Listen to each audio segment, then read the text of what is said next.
याद आ गया, एक पिक्चर होया कर 56 टिकली। अरे 56 टिकली के भी 56 गड्ढे थे। कांग्रेस पार्टी की हाल देखिए, आज 52 पे अटके हुए, 56 तक नहीं जा पा रहे। आप तो राजस्थान के हर डिबेट में आते थे। राजस्थान में आप लोगों ने कहा था 30 करोड़ रुपए देके आपके सारे विधायक बीजेपी ने खरीदे हैं। ये 30 करोड़ कब वापस करेंगे? इतने सारे 20 विधायक हमने खरीदे थे 30-30 करोड़ देके, ये सारे करोड़ों रुपए कब वापस करेंगे? नहीं, वापस कब करेंगे? अच्छा, कोशिश आपने तो उस समय कहा था खरीद लिया था हमने पैसे दे देके, वापस कब करेंगे? कहां करेंगे? अच्छा, आप पकड़ में आ गए ना। उस समय तो आपने कहा था पैसे दे के खरीद लिए। आपने कहा था सचिन पायलट को भी खरीद लिया है पैसे देकर। अरे भाई साहब, आपने कहा था पैसे देकर सचिन पायलट को खरीदा है।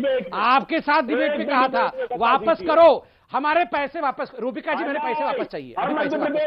आप भी पैसे वापस लाओ, पैसे चाहिए। अरे करोड़ों लेके बैठ गए, वापस करो पैसे, वापस करो पैसे लेके। कहां भाग रहे हो? पैसे वापस करो। रोज एक सीट आपकी घट रही है। अब आप निर्णय ले लो कहां तक आपको जाना है। 100 सीटें आपकी घट चुकी हैं, आप 203 पे खड़े हो। आज चुनाव करा। पहली बात तो है, इन्होंने कहा कि 100 दिन हो गए, 100 सीटें चली गई और थोड़े दिन में 303। ये क्या बैठ के, ये सेफोलॉजी क्या उनके योगेंद्र यादव ने किया हुआ है? ये हर दिन एक सीट जा रही, ये योगेंद्र यादव ही कर सकते हैं बिल्कुल। देखिए, उनको सेफोलॉजी भी नहीं आता है। वो हर चीज का knows nothing, tries to be expert of everything. वही है योगेंद्र यादव। योगेंद्र यादव जी अगर ये प्रेडिक्शन कर रहे हैं तो क्या हश्र होगा आप जानते हैं, और उल्टा 100 सीट बढ़ गई होगी। सौरभ जी, पहला प्रश्न इनका था कि जंगे आजादी में हम क्या कर रहे थे। कान खोल के सुनो चच्चा जान, ये जो तुम्हारे क्वीन विक्टोरिया है ना, सोनिया गांधी, ये अंग्रेजन है। और ये कैसे लड़ रही थी अंग्रेजों के खिलाफ, पहले ये बताओ। इनके पिताजी स्टीफेनो माइनोटो, एंटोनियो माइनो के पिताजी स्टीफेनो माइनोटो मुसोलिनी के नौकर थे। मुसोलिनी के नौकर थे कि नहीं सोनिया गांधी के पिताजी? बताओ।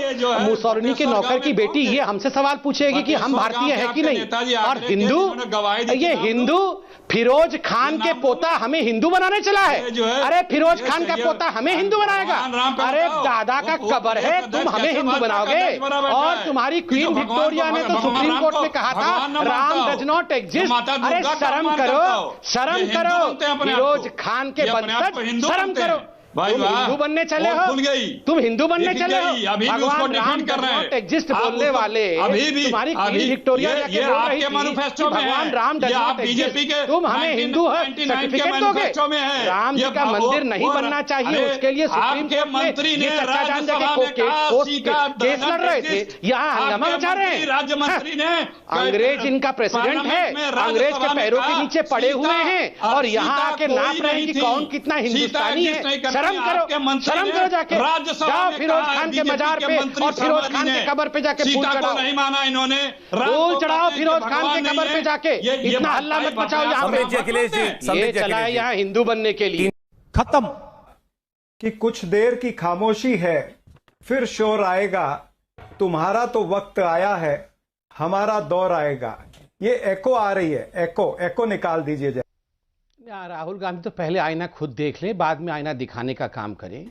और आपने अभी पूछा कि मेरे भाई सापरा जी ने कहा कि हमारा भी वक्त आएगा। आप रिवाइंड करके देखिए, ठीक उसी समय उन्होंने कहा इको आ रहा है, इको आ रहा, आएगा आएगा आएगा आएगा नहीं, खाली आए। तो ठीक जिस समय इनका दौर आने वाला था उसी समय इको आ गया। दौर आएगा आएगा आएगा, आया नहीं, खाली इको आ गया। तीसरी बात, इन्होंने, मुझे तो आश्चर्य हुआ, इन्होंने कंपैरिजन किया कि विपक्षी नेताओं के ऊपर भारतीय जनता पार्टी अपनी एजेंसीज का इस्तेमाल करती है। ये अनुराग कश्यप, ये तापसी पन्नू कब से विपक्षी नेता हो गए आप बताइए? मुझे तो आश्चर्य हो रहा है, कुछ दिनों से मुझे समझ में नहीं आ रहा है। रिहाना विपक्षी नेता, मियां खलीफा विपक्षी नेता, अनुराग कश्यप विपक्षी नेता, पन्नू जी जिनके हम भी फैन हैं वो विपक्षी नेता। आप बताइए ये विपक्षी नेता कैसे हो गए? तीसरी बात है, अगर इन लेफ्टिस्ट लिबरल का हिसाब किताब चलता तो इस देश में उमर खालिद को भी जेल नहीं होना चाहिए था, याकूब मेमन को तो फांसी होनी ही नहीं चाहिए थी। ये लोग तो गए थे सुप्रीम कोर्ट में, फांसी मत दो। अफजल गुरु तो बहुत महान है, अफजल हम शर्मिंदा हैं, तेरे कातिल जिंदा है, मतलब सुप्रीम कोर्ट के जजेस जिंदा हैं, उसके लिए ये सारे लोग शर्मिंदा थे। तो वारावारा राव को भी जेल नहीं होना चाहिए था, किसी को जेल नहीं होना चाहिए, क्योंकि ये सारे लोग मोदी के दुश्मन हैं, हिंदुस्तान के दुश्मन हैं, इनका जेल नहीं होना चाहिए। आपने अभी अभी कहा कि राहुल गांधी एक फेल्ड पॉलिटिशियन है, फिर उस कांग्रेस पार्टी का या उस राहुल गांधी का कुछ कहना, कोई बयान उनका देना, वो आप लोगों के लिए इतना मायने क्यों रखता है? आपकी पार्टी इतना रिएक्ट क्यों करती है जब राहुल गांधी कुछ बोलते हैं? चलिए, ये बहुत अच्छा प्रश्न है। बहुत लोग ये प्रश्न पूछते हैं, मैं इसका बहुत ओपनली जवाब देता हूं। नंबर एक, देखिए हम भारत की राजनीति में हैं। आज ऑल सेड एंड डन हम 303 सीट के साथ हो सकते हैं, हाँ ये केवल 52 सीट के साथ हो सकते हैं, मगर आज भारत का मुख्य ऑपोजिशन पार्टी राहुल गांधी जी की पार्टी है। राहुल गांधी जी अभी भी सांसद हैं और पहले कांग्रेस के अध्यक्ष थे और भविष्य में भी कांग्रेस इनको अध्यक्ष बनाने वाली है। तो हम क्या ऑपोजिशन पार्टी के अध्यक्ष के ऊपर टिप्पणी भी ना करें, रिएक्ट ना करें, हटा दे। कल राहुल गांधी को कांग्रेस पार्टी हटा दे, हम तो भूल ही जाएंगे। वैसे भी राहुल गांधी 30 सेकंड में सो जाते हैं, हम तो भूल ही जाएंगे कि कोई राहुल गांधी थे। अरे कांग्रेस कल समाप्त हो जाए, कल 0 सीट आ जाए, हम तो कांग्रेस पार्टी का क भी नहीं लेंगे। और तो और पुष्पेंद्र जी कह रहे थे हम मध्यावधि चुनाव करेंगे, सरकार गिर जाएगी, और कुछ शब्द कहा था, हां तख्त गिर जाएंगे और ताज उछाल दिए जाएंगे। ये हमारा तख्त गिर जाएगा, ताज उछाल दिया जाएगा, फिर एक नई सरकार बनेगी। और वो नई सरकार मंगल ग्रह से तो आएगी नहीं, यही राहुल बाबा इत्यादि होंगे। जिन लोगों ने 70 साल तक एमएसपी नहीं दिया, जिन लोगों ने उस पर गारंटी नहीं दिया, वो अब आके गारंटी दे देंगे। कमाल की बात कर रहे हैं, यहाँ पे मजाक चल रहा है क्या? तीसरी बात है, हम दो हमारे दो।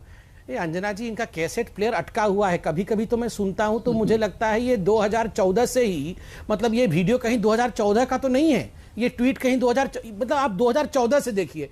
2 लोगों को पैसे दे दिए, सारे पैसे यहीं चले गए, सारे पैसे वहीं चले गए। मतलब राहुल गांधी कमाल की चीज है। डायलॉग राइटर भी उनका एक ही है, वही एक डायलॉग लिखते रहता है और वो भी थकते नहीं है। सुबह से शाम वही ट्वीट और वही डायलॉग। सारा पैसा यहां दे दिया, गरीबों से ले लिया, 2 लोगों को दे दिया। अरे ये 2 लोगों को अमीर कब, ये जो 2 लोग थे कब अमीर बने? ये लोग आपके समय अमीर बने। इनको किन्होंने लोन दिया? आपने लोन दिया। सबसे अधिक लोगों को किसने लोन दिया? आप याद करिए, वो बैंक में फोन करके हेलो इनको लोन दे दो, कौन करता था? आप करते थे। और ये हम दो, हमारे दो की सच्चाई मैं बता दूं अखिलेश जी को। देखिए, सोनिया जी, राजीव जी, हमारे 2 हो गए, प्रियंका जी, राहुल जी। ये दोनों जो है ना, ये 2 जो राहुल जी और प्रियंका जी पूरा खत्म करके जाएंगे। इतनी चिंता मत करो और इतना टेंशन भी मत लो Akhilesh ji, blood pressure high मत करो, देखिएगा कांग्रेस समाप्त होगी। इन्होंने कहा कि हम अंग्रेजों के दलाल हैं। सापरा साहब, अंग्रेज के सबसे बड़े दलाल सोनिया जी एंटोनियो माइनो के पिताश्री स्टीफेनो माइनो थे। वो आप याद करिए किस प्रकार से हिटलर और मुसोलिनी के लिए स्पाइंग का काम करते थे और वो जेल में थे रशिया में। नहीं, आप उत्तर दे दीजिएगा, मगर आइंदा हमें दलाल मत कहिएगा, क्योंकि सबसे बड़ी दलाल company Antonio Maino and Maino दलाल कंपनी। आपको पता नहीं है इटली में उसका नाम क्या है? इटली में नाम है MMDC, माइनो एंड माइनो दलाल company, Antonio Maino and Stefano Maino दलाल कंपनी। ठीक है, इसलिए आगे से भारतीय जनता पार्टी को अंग्रेजों का दलाल मत कहिएगा। आप जानते हैं दलाल कौन है? पहली बात तो, जहां तक आजादी का जंग है, मैं सवाल पूछ रहा हूं, इनका क्या अधिकार है? आपके भी दादाजी लड़ रहे होंगे, मेरे दादाजी लड़ रहे होंगे, इनके दादाजी लड़ रहे होंगे। आप बताइए, सोनिया गांधी के दादाजी पिताजी कहां से लड़ रहे थे? ये तो सोनिया जी के पिताजी तो स्टीफेनो माइनो तो नौकर थे मुसोलिनी के। उन्होंने तो कहा था हेल हिटलर, और खुद जेल में गए थे बाद में जब पूरा विश्व युद्ध खत्म हो गया था। तो ये खुद कांग्रेस पार्टी के इनके संजय निरुपम ने लिखा था कि वो फासिस्ट की बेटी है। आप बताइए, ये हमें सवाल पूछेंगे? और फिर हिंदू, ये फिरोज खान के जो यहाँ पर रिलेटिव बैठे हुए हैं, उनके नाती पोते, ये हमसे पूछेंगे हिंदू हम है कि नहीं? जिस सोनिया गांधी ने कहा था कि Ram does not exist, Hindu आतंकवादी होता है, वो हमें हिंदू क्या होता है वो सिखाएगा? ये सिखाएंगे हमें हिंदू क्या होता है? हाँ, हम मुसलमानों की पार्टी है कहने वाले हमें पूछेंगे हिंदू क्या होता है? जो लोग राम मंदिर के लिए कहते थे कि राम मंदिर का बनना नहीं चाहिए, 2019 के बाद चुनाव के बाद सुनवाई होनी चाहिए, हिंदू कौन होता है? जिन लोगों ने गोली मार के हिंदुओं को राम मंदिर के विषय में मरवा दिया, वो पूछेंगे हिंदू क्या होता है?